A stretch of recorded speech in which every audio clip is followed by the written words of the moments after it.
No, no, honey, I'm good. I could have another, but I probably should not. I got somebody at home.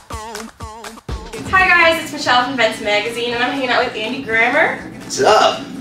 Andy's single from his new album, Honey, I'm Good, recently became #1 in the airplay charts and is sitting pretty at #9 on the Billboard charts, Hot 100. Crazy. So, I heard you went from being a street performer Yes. to having a song on Billboard Hot 100. How does that make you feel? Pretty awesome. You know, I actually played Summerfest about 5 years ago, but I played it on the Chevy stage, which I don't even know if they have one anymore. But it was 5 years ago, and I made a deal with this guy that if I handed out Chevy t-shirts and like chase people down for their emails, he would let me get on stage and play for 20 minutes at the end. So to come back here and play on a real stage is really fun. What was the inspiration behind Honey, I'm Good? Honey, I'm Good. It's just kind of about temptation. Everybody has temptation in their lives. If they say they don't, they're just lying. So I tried to write like an honest love song about it. I think it came across reasonably well. Yeah. The music video features a lot of your fans and their real life relationships. How did you figure out who to pick for that, and what gave you the idea to do a fan music video? You know, sometimes that seems like a cop-out, just to be like, you guys do it. But this one, for some reason, felt really sweet, and just like something about shining a light on people that have been together for a really long time, and how hard and how impressive, and like the deep amount of love that shows was really sweet. So we sent it out to all of our kind of friends first, trying to find out who. Send us a video of you holding up how long you've been together and lip syncing the words. And then it became a quest to find who's been married the longest. And so after we did it with our friends and family, then I started asking my fans, and the videos that came in were really sweet. Yeah. It's kind of like it gives you a punch to the gut more than you're expecting it. Yeah. It's really sweet. Your latest album came out in August. Yes. Where did you get the title Magazines and Novels? Sure. One of the songs like inspire that title? Yeah, magazines or novels. Anytime you make an album too, you know, a lot of artists will say that's probably the hardest album you have to make, just because you want to do something different, but you don't know what that is yet. So you got to kind of fool around in different areas, sound-wise or song-wise.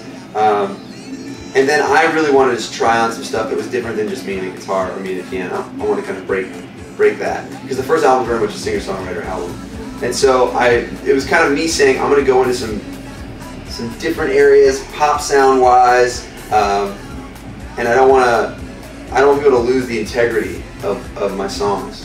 So I'm going to try on some stuff, but hopefully it's not just too glossy and shiny and like you just kind of flip through it and throw it away. Yeah. I wrote over 100 songs to get to the place where I still really believe in all the songs, but took some chances on the way that they sound.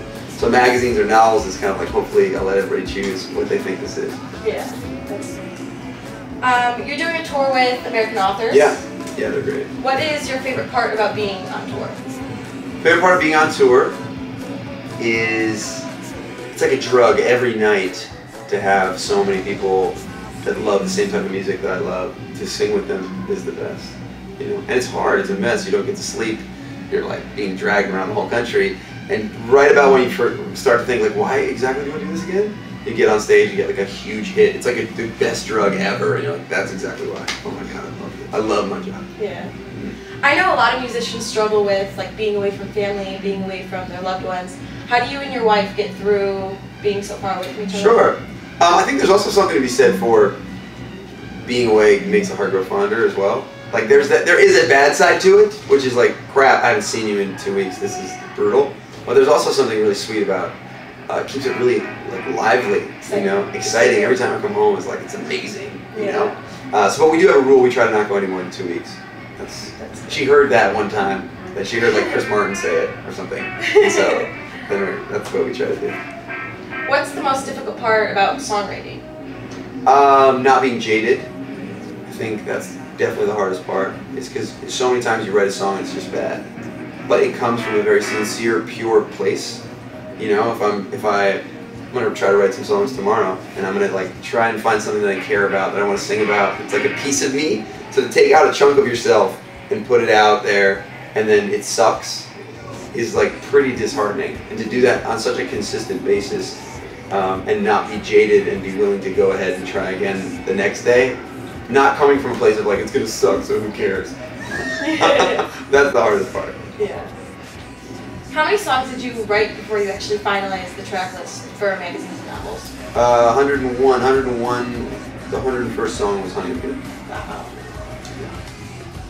Never give up. What does it feel like when you walk into like a store or a restaurant and you hear one of your songs playing like on the speaker? Yeah, it's a pretty incredible feeling, just to know that that these songs have somehow punctured their way into the culture.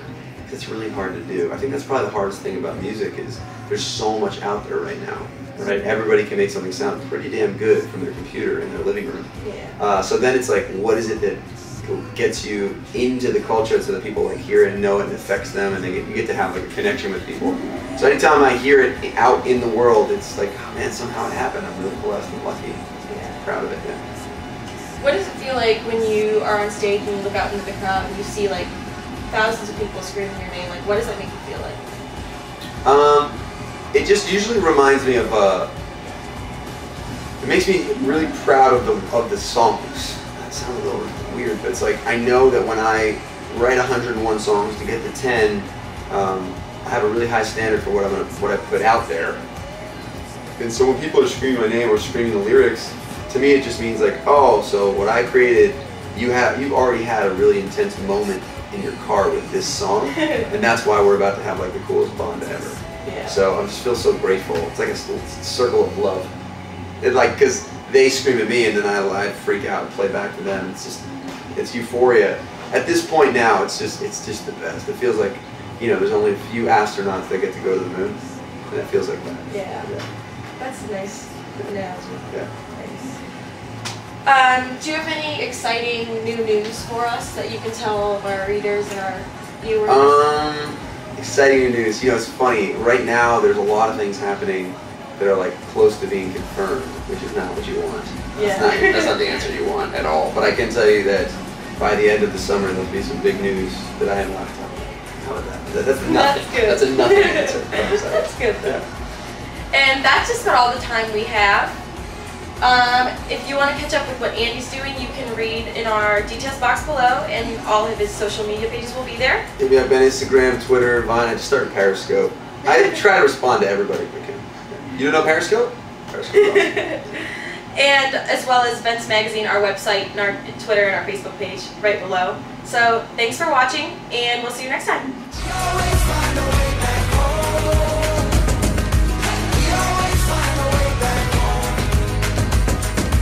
We always find our way back home.